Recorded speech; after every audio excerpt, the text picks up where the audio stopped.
सूरह सबा रुकू 2 पारा 22। बेशक कौम सबा के लिए उनकी आबादी में निशानी थी। 2 बाग दाहिने और बाएं।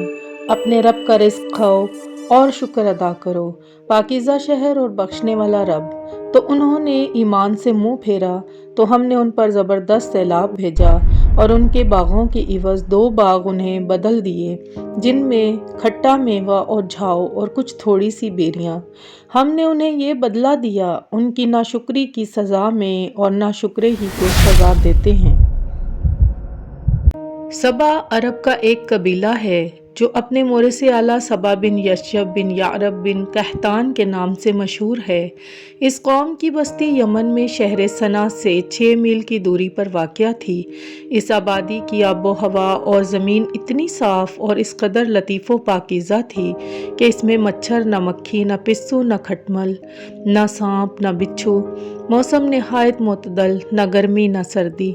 यहाँ के बागात में कसीर फल आते थे। गर्ज ये कौम बड़ी फारगुल बाली और खुशहाली में अमन सुकून और आरामो चैन से ज़िंदगी बसर करती थी, मगर नेमतों की कसरत और खुशहाली ने इस कौम को सरकश बना दिया था। अल्लाह ताला ने इस कौम की हिदायत के लिए यक्के बाद दीगरे 13 नबियों को भेजा, जो इस कौम को खुदा की नेमतें याद दिलाकर अज़ाब इलाही से डराते थे।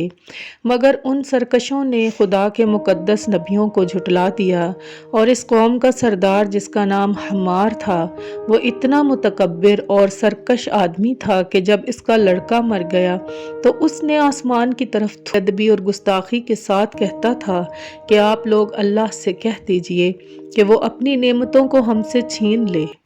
जब हमार और उसकी कौम का तुग़यान व इस्यान बहुत ज़्यादा बढ़ गया तो अल्लाह ताला ने इस कौम पर सैलाब का अज़ाब भेजा, जिससे उन लोगों के बागात व अम्वाल और मकानात सब गर्क होकर फना हो गए और पूरी बस्ती रेत के तोदों में दफन हो गई। इस तरह ये कौम तबाह व बर्बाद हो गई। उनकी बर्बादी मुल्क अरब में ज़रबुल मिसल बन गई। उम्दा और लजीजा फलों के बागात की जगह झाव और जंगली बेरों के खारदार और खौफनाक जंगल उगाए, और ये कौम उम्दा और लजीज फलों के लिए भी तरस गई। यह सैलाब इस तरह आया कि कौम सबा की बस्ती के किनारे पहाड़ों के दामन में बंद बांधकर मलका बिल्किस ने 3 बड़े बड़े तालाब नीचे ऊपर बना दिए थे।